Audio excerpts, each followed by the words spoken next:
All right. Good morning, everybody. You guys hear me okay? Hello, hello. Well, I guess I just have Raymond. Raymond, if you can unmute Hey, yourself. hey, Dr. Baker, how are you doing? Can you hear me? I'm good, man. Good to have you.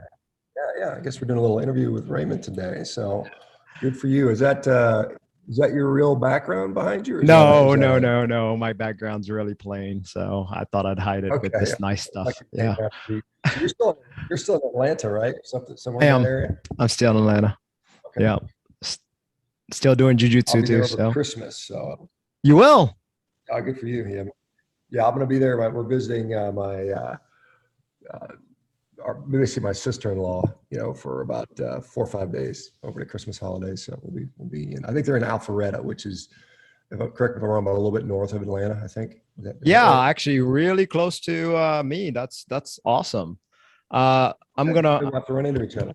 yeah, I'm gonna send you my phone number. So if you have extra time and you're going somewhere to eat, I'd love to meet up with you. That'd be awesome, Dr. Baker. Sure. Yeah, awesome. All right. Well, let's just get started here, Raymond. Just for people. I mean, a lot of people are familiar with you in this community. Some of the new people may not be, but give us a little background on you. Yeah, so my name is Raymond Nazon. I've been a 4-year carnivore now, 1 year keto. So I was diagnosed as pre-diabetic in 2015, and my nurses were just telling me, the nurse and the doctor was just telling me that this is a progressive disease and that I would eventually get diabetes later on. And but they said that I could manage it with diet and exercise. And I went ahead and, well, I thought my diet was good at that time. I was actually on the Weston Price diet at that time. I've already eliminated like diet soda and kind of some junk foods and stuff, but I was high in bread and stuff because I thought those were good. So I said I'm not going to do diet. So I tried to exercise for like 7 months on the, like Orange Theory. And well, I pretty much ended up looking the same and noticed that this isn't working. So then I Googled how to cure diabetes. And then I came across the Diet Doctor website, and Diet Doctor website I got into and fell in love with the low carb, high fat. There was only one problem with the low carb, high fat, which I noticed immediate change. Within 2 weeks, I saw it looked like I lost 10 pounds, but it looked like I lost 30 pounds. I felt so good. And forget about the weight loss. I just felt great. And you know, I was kind of pissed off, right? Because I was like, all of this time that I wasted, I felt 7 months of exercise and it was all diet. So then I went on to, of course I stopped and then I saw the weight gain again and the feeling bad again. And then that made me realize, I can't do this. Even though it's hard, I have to do this low carb, low carb, high fat. But I noticed I didn't like the low carb portion of it. So back then I started researching, everybody was telling me you can't just eat meat, I talked to the doctor, talked to the nurses, talked to friends. They're like, nope, nope, impossible. You can't, you'll kill yourself. So I started, going to the website, found Zero Carb Zen, found Charlene and, Joe Anderson's story and Kelly Hogan and all the, big guys out there. So I was like, all right, well, you know what? If they've tried it, I'm going to try it. So I did. And this was wonderful, actually. So when I did that, I didn't have to worry about those green vegetables I always had to cook. And that was kind of a pain to cook. So then I was just pretty much bacon, eggs, ground beef. At that time, I didn't even know what a ribeye was. Okay. I know that sounds strange. That was until 3 months in. That's when I actually found my first ribeye. And of course, that's all I am now.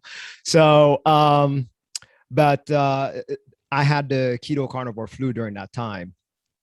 And of course, my nurse was like, see, I told you you're killing yourself. And also during that time, he insisted on me doing a CAC score. My CAC score came like 700. Wow, that was destructive for me. I'll tell you. I was like, okay. And he's like, the meat did this to you. I'm like, in that short amount of time? Yeah, probably. I'm like, okay. And then I told him that I felt really good. Everything was reversing. Everything was reversing. I just felt good. I was like, this doesn't make sense.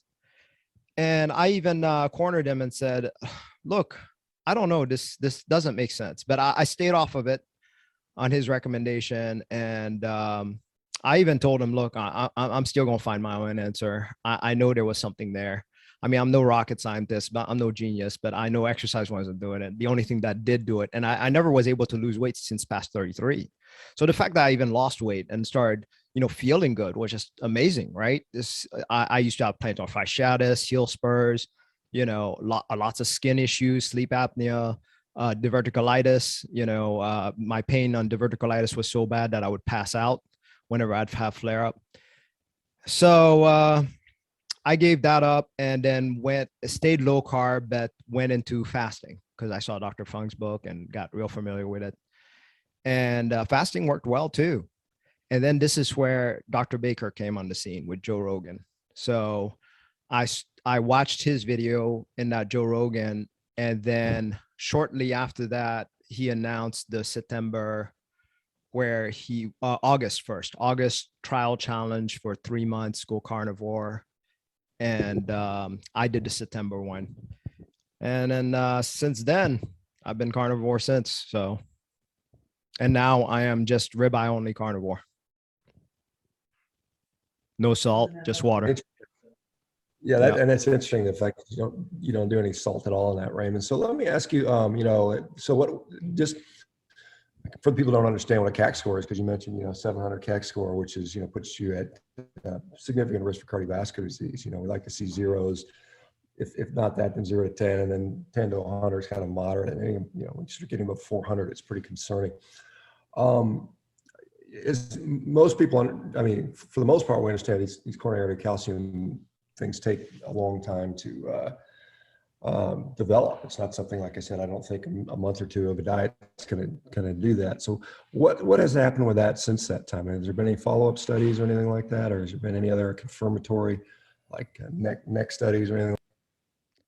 No, I'm probably going to get another CAC score probably in maybe next year. I was going to wait until 5-year carnivore to actually get a good baseline. It really, I know this sounds strange, but that really put me I felt so depressed after that. I mean, it really wrecked me. So I'm almost scared of getting another one, if that makes any sense. But I will after 5 years of carnivore.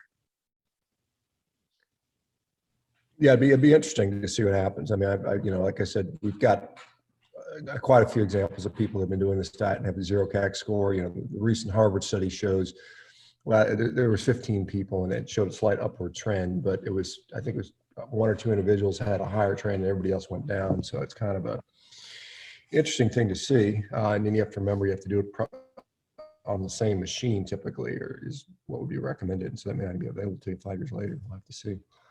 Good point. So, this is a funny thing, and I didn't, and I can't remember when I first discovered ribeye steaks. I mean, I honestly, if you weren't really into steaks, you may not notice them. It might have been somewhere later in my life where I discovered them. But I mean, many people have never had a ribeye, if they don't eat steak on a regular basis, so they've never discovered them. What got you to that? I mean, I know Joe Anderson is a big proponent of that. He's been doing for 20, I think I want to say they're at about 23 years or something like that.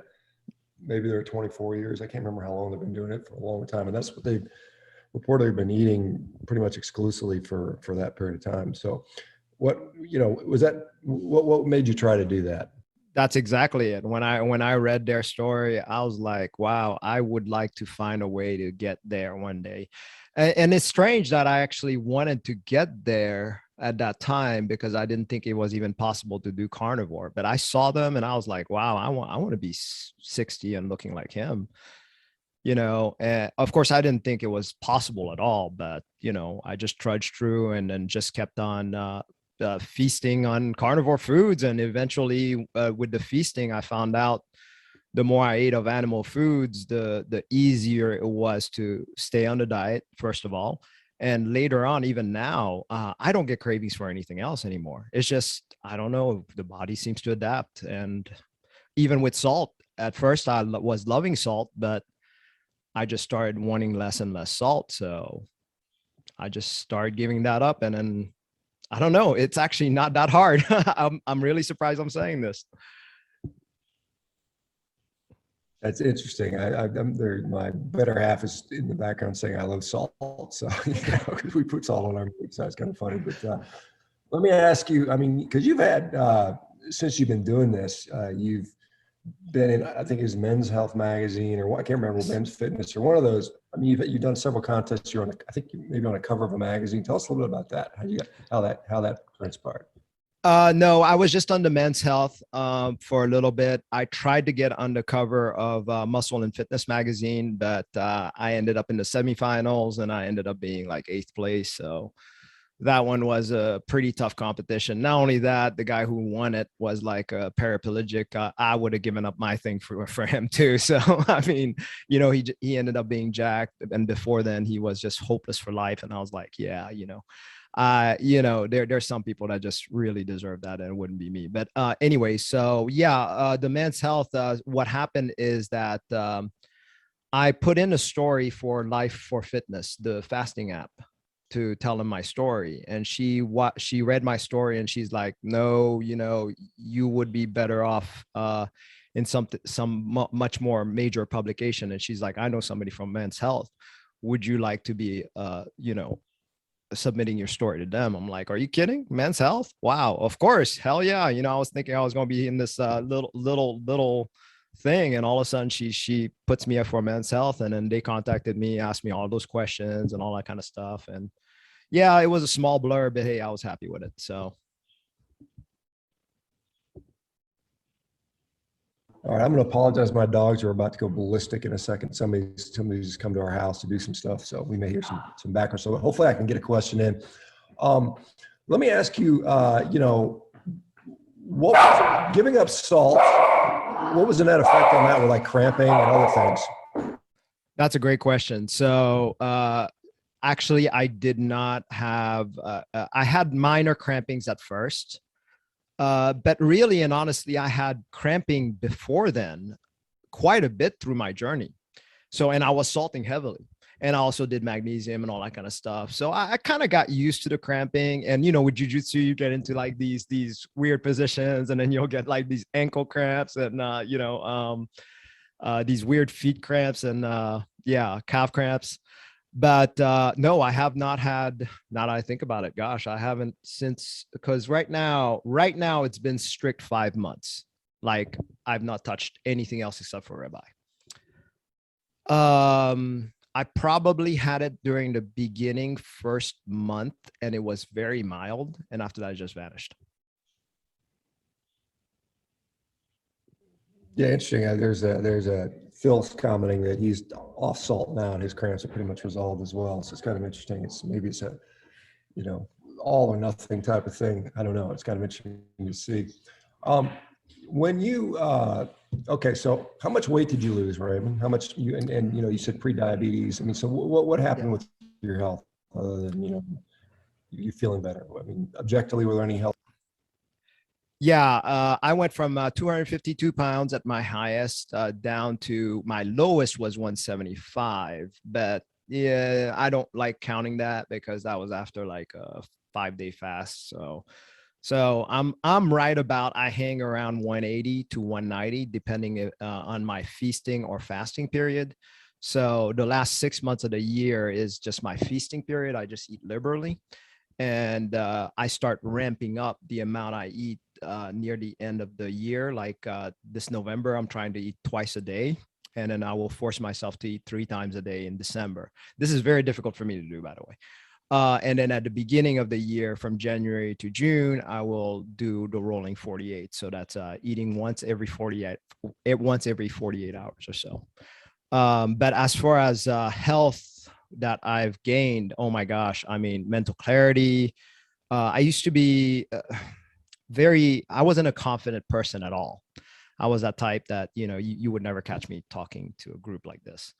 So, confidence went way up. The productivity went just way up. I don't fall asleep or pass out after eating, which is kind of nice. I mean, there's so many things. My diverticulitis, my flare up. Let me see. I had a flare up probably about 3 months ago, and it was so mild I barely noticed it. I mean, and it's amazing for my flare-ups to used to have taken 8 to 10 hours, and we're talking about, you know, laboring pain, horrible pain. um I forgot. So I used to also have, like, you know, monthly where, you know, I'd go to the bathroom and I'd just poop out blood. I mean, these are horrible things, but none of those exist anymore. It's just crazy. There's many more. There's many more. So, you know, it's not just my physical appearance that's really changed, which that was nice, but that was just bonus. I didn't really care about that. My plantar fasciitis is totally gone. My heel spurs are totally gone. I can run 10 miles like it's next to nothing. And whenever I decide I want to, I mean, that's just unbelievable. You know, I can get up off the floor, you know, like I can do splits. I can do a kick up now. These things I was doing at my 20s, you know, it's like, why am I can do a one-arm push-up now. I'm like, you know, I haven't even explored what I really could do yet, you know. So, because I'm not really competitive. I'm not like you, Dr. Baker, where you're just a Superman on everything.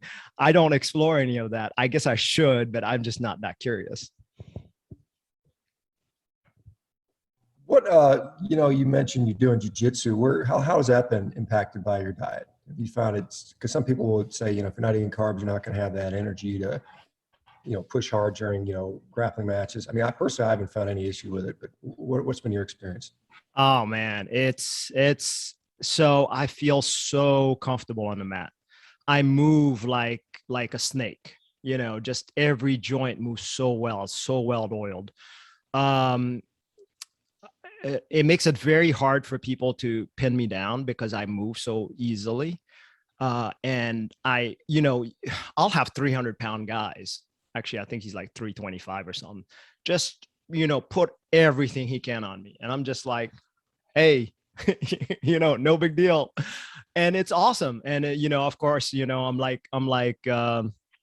doing a trap and roll on him and all that kind of stuff. And, you know, it's effortless. I don't know how to explain it. It's just like all my bones are well oiled. And afterwards, as far as getting winded, no, I would do my Orange Theory, and then I would do my karate, and then I would do my jujitsu. So if I was worn out, there's no way I could do any of those beforehand either. So I have that endurance. I just keep going. The only thing that I can say was the negative is I don't have the first gear, meaning that I kind of got to work my way up. You know, I don't want to say warm up because warm up's the wrong word. It's like it takes me a while to get that adrenaline pump, if that makes sense. Yeah. And how long have you been doing it now? Raymond, what rank are you? 2 years, four stripe. I'll be a blue soon, okay. Probably in a few months. Yeah. Very nice. Yeah, there's something to be said for, you know, when you have some big giant person laying on you and trying to, like when I lay on people, my goal is to make them not breathe anymore. Right. That's the ideal. Yes. Yeah, I mean that's one of the big guys' strategy. You just lay on them so they can't Mhm. breathe. Like they basically get so tired. But if you can, you know, if you can frame and just kind of relaxed, you know, you can sit there for a long time. You know, people lay on you for 10 minutes, and if you get proper frames, then you might be able to just chill out with that. So what, so, I mean, how about family? I don't remember asking about your family and stuff like that. I mean, people around you, workmates, family members, friends, any comments or concerns about what you're doing?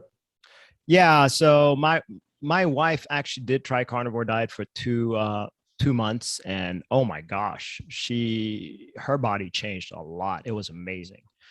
But she kind of got scared off because she was like, I can't live like this all my life. You know, I love food. I love going here, going there, you know. So after she broke it, she refuses to go back. My son's tried it for 3 months, but my wife talked him out of it.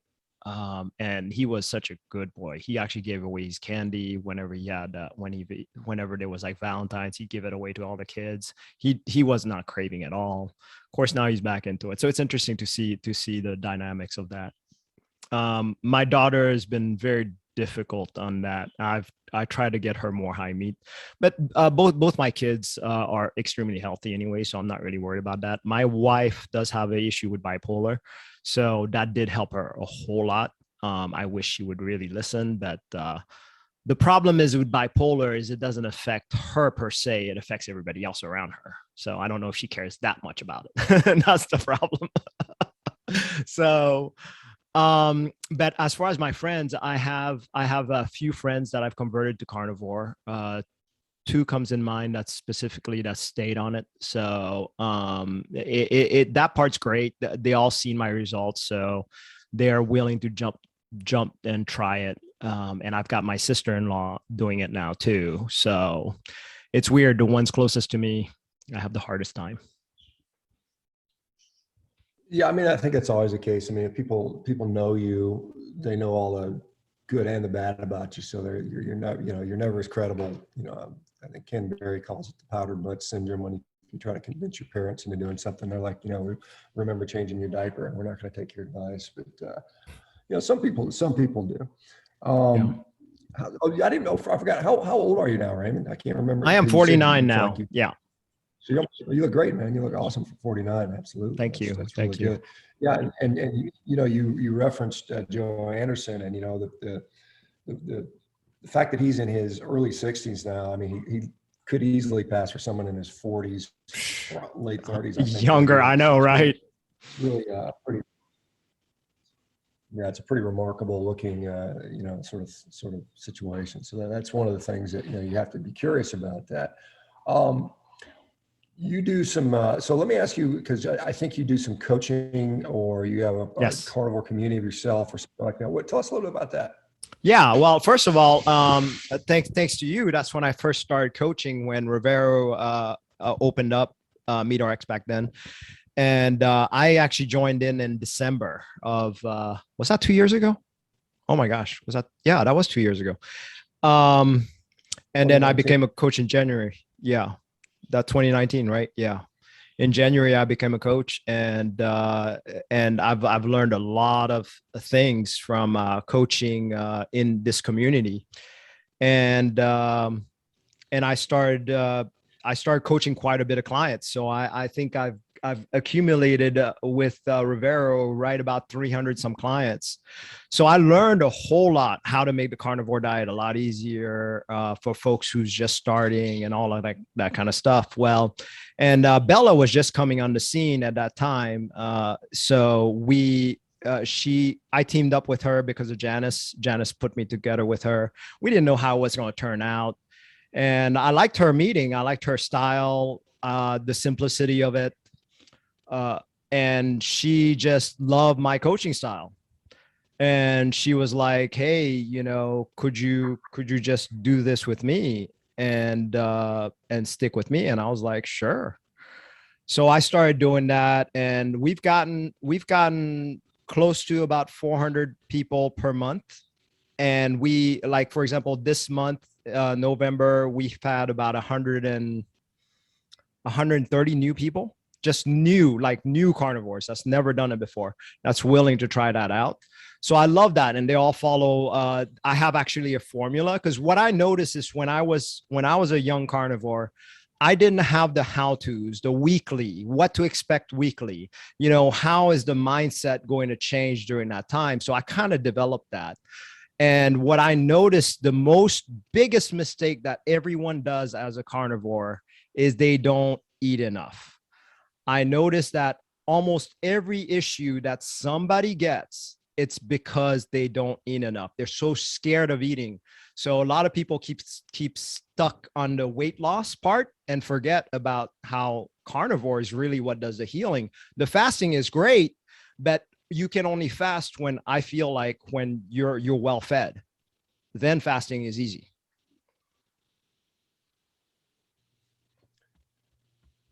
Yeah, I that's one of the things I pointed out, when I wrote the book was, making sure you're eating enough. That's a very common issue, is people end up with problems because they undereat. And that's something that certainly in the beginning is something to be aware of.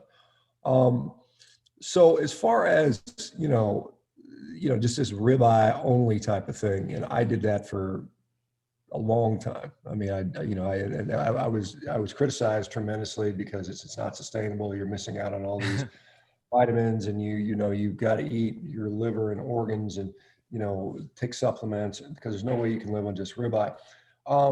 what are your thoughts with that? I mean, can you make a ribeye diet work without supplementation? Well, here's what I can tell you from I don't supplement at all. I do. The only thing I take is ribeye and water. The only thing I can say is by anecdotal for me, I always have been an addict for like cheese, for like, eggs, whatever you call it. I just can't stop eating these things. When I went ribeye only, the cravings for anything except for ribeye totally went away. I mean, talk about a food freedom. I mean, it's such a revelation. Now, not only that, I felt much, much, much better. It's like a whole nother level of carnivore, in my opinion, because I felt that much better. And sure, you may think, oh, the variety, you know, I don't know. I like not having the variety because I don't have to think about what to eat. I just make a ribeye. It's done. Yeah, But that's that's some just easy anecdotal. advice. Yeah. That's, and I think it has some application to a lot of people. But let me ask you, there's people asking about, you know, I'm sure the answer will be fairly straightforward, but somebody's asking you, how do we know how much to eat? Yeah. You know, how do you counsel somebody that, like some people, you're going to say just eat till you're full, and that's good. Other people are going to want to know exact amounts, Right. frequencies. They may have all this disordered eating, backgrounds where they just don't have good appetite sense. How do you deal with those folks? Or how do you recommend people eat? Dr. Baker, I'm glad you asked this because this is the crux of the matter and the crux of the issue that I found for everybody. At first, I used to say, eat until you're full, eat until you're satisfied, and it never worked. And I know why. So the fullness on carnivore is totally different when you're a carb world. So now I say, eat until you're stuffed. So I have this thing that I call the priming stage, which is like the first 2 weeks of carnivore.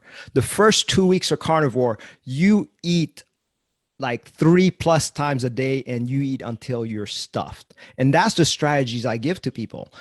What happens at the end of that 2 weeks is people start getting tired of eating. And then what I notice is they automatically revert to this 2 meals a day automatically. It's like, I just can't eat any more than that. And they're also saying their stuff feeling happens earlier. So they're actually eating a little bit less. So I'm like, okay, so after the 2 weeks, on the third week, you do just 2 meals a day. That's the protocol. On their fourth week, they touch on their first OMAD.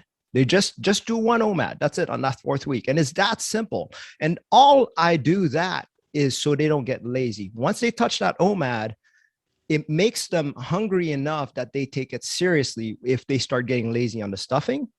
So it makes them it makes them mentally prepare for that OMAD, and then they notice how easy it is because they've stuffed themselves enough. So I like to use the word stuffed. Now, it doesn't work for everybody. For example, people who have like stomach stapling. So this is why I say they have to eat more than 3 times a day, like 5 times a day, because they can't eat big portions. So for those people, all you have to do is just eat all throughout the day and try to eat as much as possible. I know it sounds nuts and sounds like binging, but it works. When you counsel people like this, I mean, what kind of amounts are some people having to go to? I mean, some people eating 6 pounds, 7 pounds. How much are people eating? What I've seen is the most is probably 5 pounds. And there was a lady that was telling me she ate 3 pounds of meat and 2 dozen eggs. And I'm just amazed, at what some people can put away. But of course, it doesn't just keep going that way. And a lot of people are like, yeah, I'm breaking the bank eating like this. But I feel so good. And I'm like, great, your body needs it. And most of those people that I've noticed that does that is they've been on a calorie restriction diet forever. So for some reason they have this what's called bottomless pit. I used to be one of those bottomless pit too. I never thought I had a bottom, but when I actually stuffed myself enough, I noticed, oh man, I have a distinct bottom. I cannot. Well, of course, only to carnivore foods. Obviously with carbs, there is bottomless there, but with carnivore foods, there's only so much I can put in. Yeah, there does seem to be a unique type of satiety for that. for whatever reason, for me, brisket is the most filling thing I can personally eat. I mean, I can put down 4 pounds of ribeye in one setting pretty comfortably, but you give me any more than 2 pounds of brisket, and I'm like really, really struggling. I'm not sure what the deal is on that, but that's kind of interesting. So, it's kind of interesting because you say that, you get this sort of, you stuff yourself for a couple of weeks and then you kind of figure out, you're like, I'm done. You kind of like OD on this stuff. And then Yes. you're back to kind of a more moderate. So how does that, I mean, is there a period like you just mentioned, and I'm curious as to why you kind of got an annual cyclical type of thing where you're stuffing yourself beyond normal and then you're going to dial back. What is the point of that? Why are you doing that? So that was actually by accident, really. So, I kind of just felt like during the winter time, for some reason, I just noticed that I wasn't as hungry. So I love the cyclical fast of the winter time. And I noticed during the springtime also, it wasn't really the case for me to be hungry, not until summer, kind of midish summer or even closer. Yeah, right about midsummer. And so I was like, I'll just ride that wave. But by the end of it, I'm kind of really burned out from fasting anyways. So I started forcing myself to do at least 6 months of feasting because just in case I overburnt myself out on the fasting, that I would make that up in the 6 months. So I do not allow myself to fast at any of those points in time. Now, here's the problem though. If I eat liberally, I'll eat 1 meal a day. A lot of people would say that's fasting. As a carnivore, I don't feel like that even counts as fasting. That's just my regular feel like eating. But I'll try. That's why I enhance my feasting near the end of the month. Also during the fall time. During the fall time, I actually try to put away at least. So what I eat is typically 1.5 pounds of meat per day. But in the fall time, I'll eat 2 meals, which is 1.5 pounds, so 3 pounds, and then I'll do 3 times a day for December. I don't know if it makes sense. I just like the style. All right, here's a question that always comes up, and I'm probably familiar with probably understand the answer already, but type of sourcing of your meat, is it grain finished, is it grass finished, is it a particular type of ribeye? What do you preference, or does it matter? It's roast. I buy the ribeye roast from Costco. I do just like the Andersons. I don't want to change anything. I like the way they do it. I do have some ribeyes that I do buy from the farm, just kind of as supplemental, but really I like the Costco ribeye best. So you get a big sub prime when you cut it up into 11 or 12 steaks, and then how do you prepare them? I mean, do you vacuum seal it, or what do you do with that?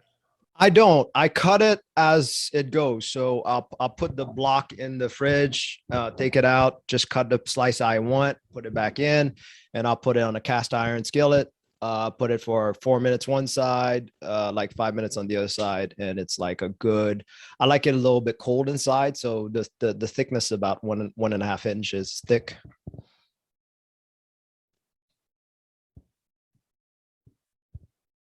So I mean, one of those subprime was usually, I think, somewhere around maybe 20 pounds or something like that, if I'm not mistaken. 17 Yes. pounds, 20 pounds. So how long does that last you for, one of those subprimes? Is it about 4 or 5 A week. days, or what's it?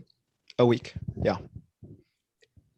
And you don't have any issues with it sitting in the fridge? Do you keep it wrapped or covered? Or are you concerned about it oxidizing or anything like that? I'm not. I just I don't even wrap it anymore. I used to put like a saran wrap in front of it. I don't even do that anymore. Laziness. Okay. Well, sometimes it's convenient. It's easy. There's some people don't even bother to cook their food. Did you play with that? Did you ever try doing the I did. completely raw stuff? I did. And how did that go to you? And what was your assessment of raw meat? So yeah, obviously, playing around with raw, I started off just having little pieces there, little pieces here, and then I decided to try it I was going to do it for a whole month, but I ended up doing it for 12 days because there was a lot I didn't expect. It doesn't light me up at all. So obviously I have a problem with addiction. So, I do like that dopamine hit that I do get from food, also cooked food. But I didn't get any of that from raw. I also underate on raw. I just cannot seem to figure out how to put away enough food during raw. So needless to say, that was actually difficult. I will try this again. Hopefully I'll achieve, being able to do at least for a month. But as far as benefits, I mean, the only benefits is easier digestion. I've noticed my digestion was a lot easier on it, but that's about it.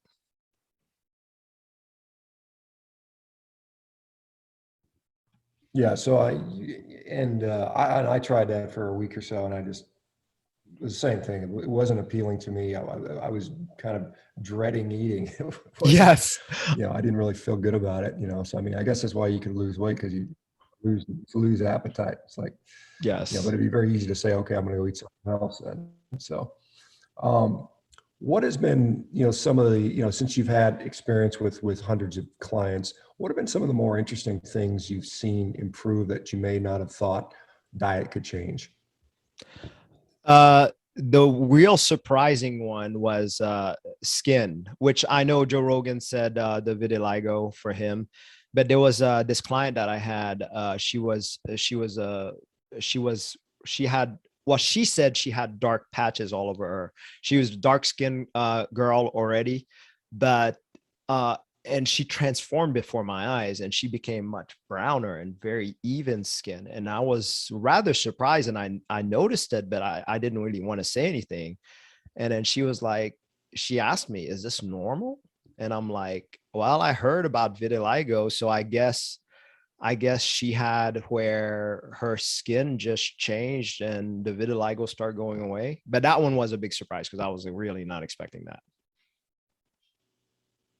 Yeah, it's interesting. I mean, I can see where, because we've seen vitiligo, for you guys that don't know, is an autoimmune skin issue where the melanocytes are actually being attacked.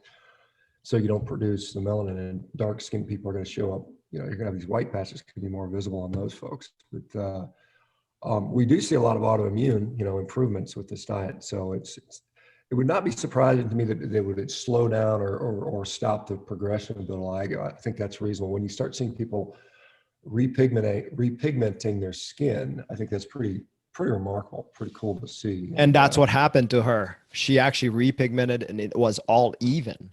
That's the weird thing. So yeah, that surprised me.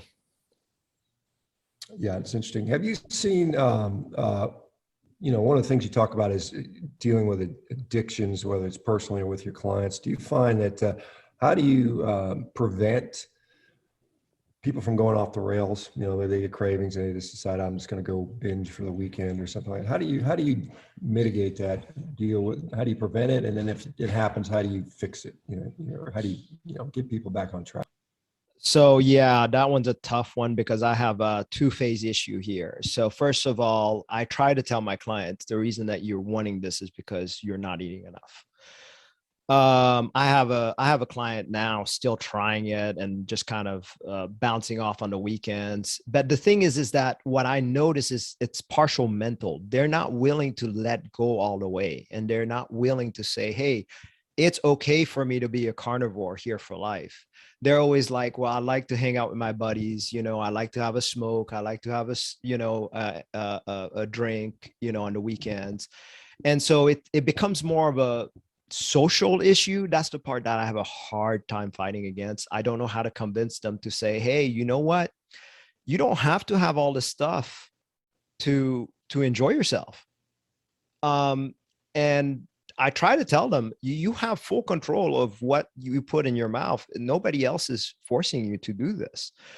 So, but for them, they feel like it's something with identity issue. That's what I've noticed. Something with identity. They feel like that they want to be that same guy that they've always been. And they're willing to sabotage their health for that. I've not figured it out, Dr. Baker. And if you can, that'd be nice. I don't know how to convince people of that. But it's a mental thing. Oh, you're muted. Yeah, sorry, I was muted. Yeah, I think that it's going to be different from each person. I think there's something that having support is a big issue with this. I think that's a lot of the things we've discovered is whatever intervention you're going to do, having a team to keep you accountable, a system around you. I'll often talk to people about, let's just make the assumption that you're going to have cravings or issues, and then having in place some sort of countermeasures, like you have a plan, like I say, if you don't plan for anything, you're basically not planning for success is basically planning to fail, something along those lines. So having some plans in place. Does circadian biology play any role into your, time of day? When you said OMAD, 2 meals a day, is there a window that you like to use, or what do you Yeah. think? Wait, first of all, I want to go back on that last question just a little bit. But I do want to say the community does matter, what you said. That I have noticed being the biggest difference. If I can get my clients to go into a community, whether it's Rivero or the Steak and Butter Gang, I tell them to identify with the tribe. You just say something like something simple. My tribe doesn't eat that. And it feels like you have other people doing it with you. So that does make it easier. So I totally forgot about that. I'm glad you said that. Circadian rhythm. Yeah, so I typically do my OMADs. I noticed my OMADs are best in the morning. I have a much better bang for the results of OMAD if I'm doing OMAD. Now, if I'm doing rolling 48, I feel like it's a lot easier eating between 11 to 3. And so the timing does differ. And really and honestly depends on, like, for example, I'm doing my 2 MADs now. I'll go 10 hours without eating and not realize it. So I have to kind of like try to squeeze that last one in. So I'll do it like at sometimes 9-10 o'clock, just because I just forgot. But I've told myself I'm doing this. So yeah, that's the only thing. So yeah, I do eat at any different times of the day. And does it matter? I'm not sure I can say it does. What has been, is there a particular type of person that client that you find has a harder time than this, and some people have it? Do you see like guys have an easier time than females, or what do you notice with regard to people's transitions and ability to stick to? Yeah, actually, so I get a lot more guys now with Bella's Challenge. It's mostly ladies, but those are in the groups setting, so it's not like one-on-one clients. But the most difficult people that I have are the diabetics. They just their sugar cravings are really intense. At least that's what I've noticed. And some ladies like that too. They're So I don't know. I haven't pinpointed mostly except diabetics and yes, and very underweight people. So it's interesting because what I always considered that both are extreme forms of malnutrition in my eyes. Just because you're really fat, that doesn't mean you're not obviously it's a malnutrition issue. And also just because you're skinny as a rail and you're under eating, that's still malnutrition. And those are the most difficult to get out of that, because I cannot get those skinny people to eat enough. And also I cannot get the diabetic people to eat enough. They refuse to. All of them, they just feel like, no, that won't work for me.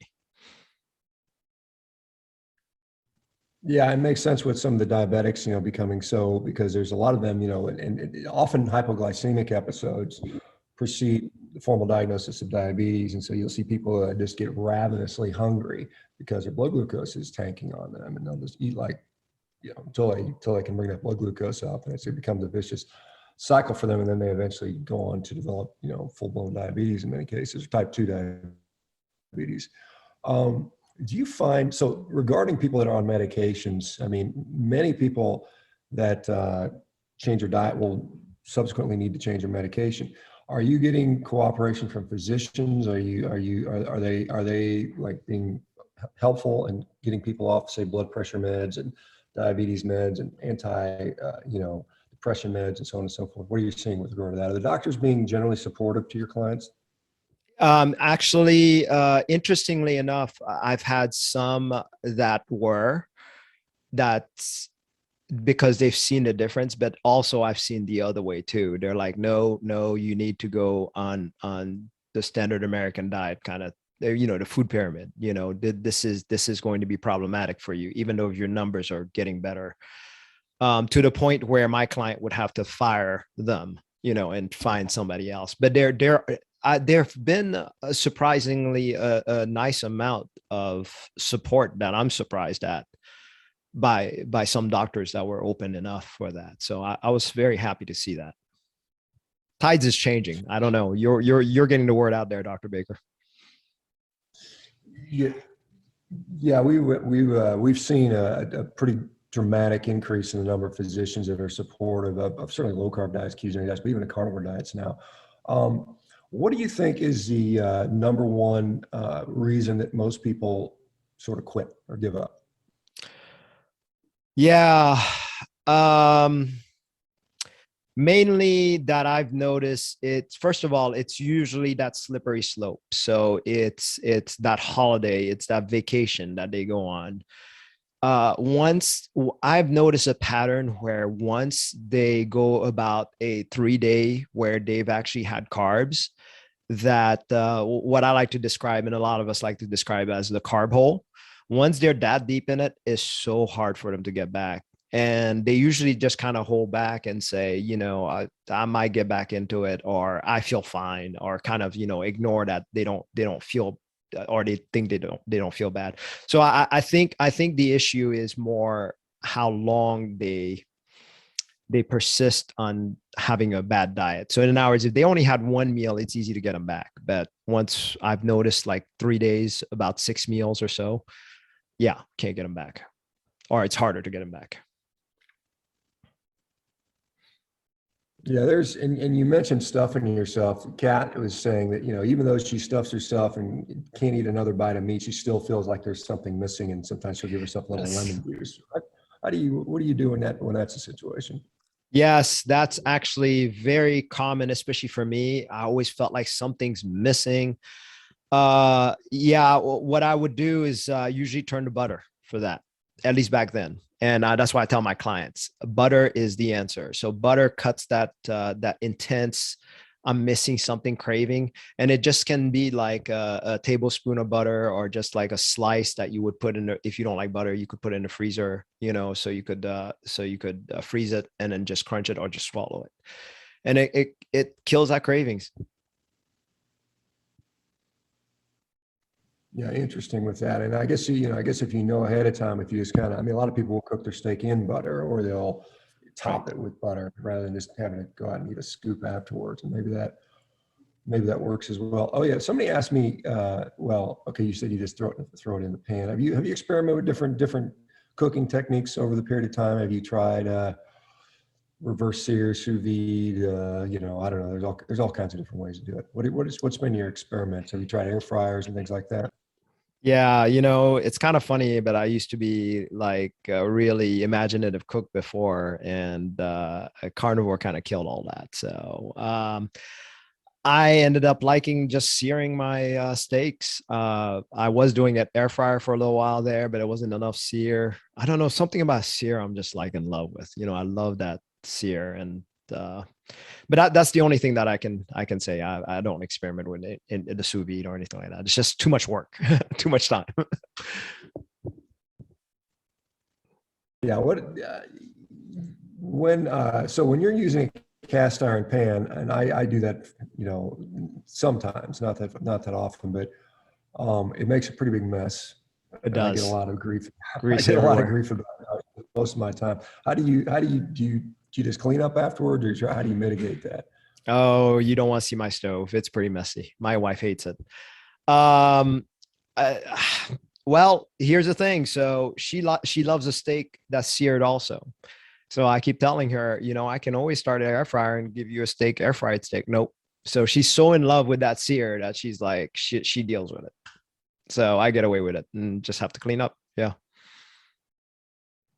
Yeah, that's probably the one negative thing, is it's tough to deal with the extra grease. What do you say to the people? Are you? I don't know how much in the limelight you are. I know you've got a reasonably growing social media platform. How much negativity do you get, from people that are opposed to animal-based diets? Yeah, I haven't had my first vegan post yet, so I guess I am not that much in the limelight yet. I look forward to that day when I do. So no, I'm not that popular yet. Well, good for you. That's something that, and honestly, even myself, who's been a fairly visible figure in all this stuff for the last 5 years. It's actually fairly rare for me. It's kind of one out of every 50 or 60, interactions is a negative one. Most of them are always generally positive for sure. Since you've kind of, okay, so let's talk about, diet. What else is there that's impacting it? Because surely, there's other things you talk about besides diet. Exercise. You're doing jujitsu, you're doing all the other exercise. I don't know if you have a sleep regimen. I don't know what your thoughts are on circadian rhythm and sunlight. Yeah. What are your thoughts on those types? I dabble in it. So, but I don't take it seriously enough to make it a discipline. I do the barefoot walking. I'm big about the barefoot. I actually did a barefoot 5K. So, but that's about it. The only thing that I take really seriously is carnivore. That I take really seriously, and fasting, believe it or not, fasting is secondary. So fasting, if I just don't feel like fasting, I won't. So for me, it's all about the carnivore food. Fair enough. That's awesome. Raymond, tell me, I've got unfortunately leave in just a few minutes to do another meeting, but tell us about where people can go to find out about you, finding your social media, your particular coaching system, so on and so forth. Yes. Actually, I do not. You can find me at the Steak and Butter Gals, the SB gang. So if you take a look at the Steak and Butter Gal, you'll see how you can get into her challenge, and then you'll see me there. I kind of coach, but only if people find me. But you can always DM me directly, either at Instagram or Facebook, and I can book a coach from there. So my Facebook is more of a little political feed. So if it might be offensive, my Instagram's all about meat, though. All right, man. Well, Raymond, it's great hearing from you, and maybe I run into you here in a little about 6 weeks or so when we're over there for Christmas. I'd love to run into you, man. It'd be awesome. I'd love that, Dr. Baker. All right, folks. Good to see everybody. We'll be back tomorrow. You guys take care now. Bye-bye. Thank you all. Oh, wait, before I go, I want to just put one plug in for Ash. He's trying to get a study done. For anybody that has 6 months of carnivore, he's doing a food addiction study that he's going to be doing through the University of Scranton. So if you guys would fill that out, he put a link in the chat somewhere, so you guys have a chance. I think he still requires about 13 more people to reach his goal. So help out if you can. All right, guys. Thank you. I'll be on it. Thank you. Okay. Take care, guys. Join Rivero.health for a 30-day free trial to get access to live Q&A with VIP guests, social community meetings, member discounts, low-carb healthcare providers list, forum, workouts, monthly challenges, early access to podcasts, recipes, carnivore diet guide, fasting guide, shred guide, and much more.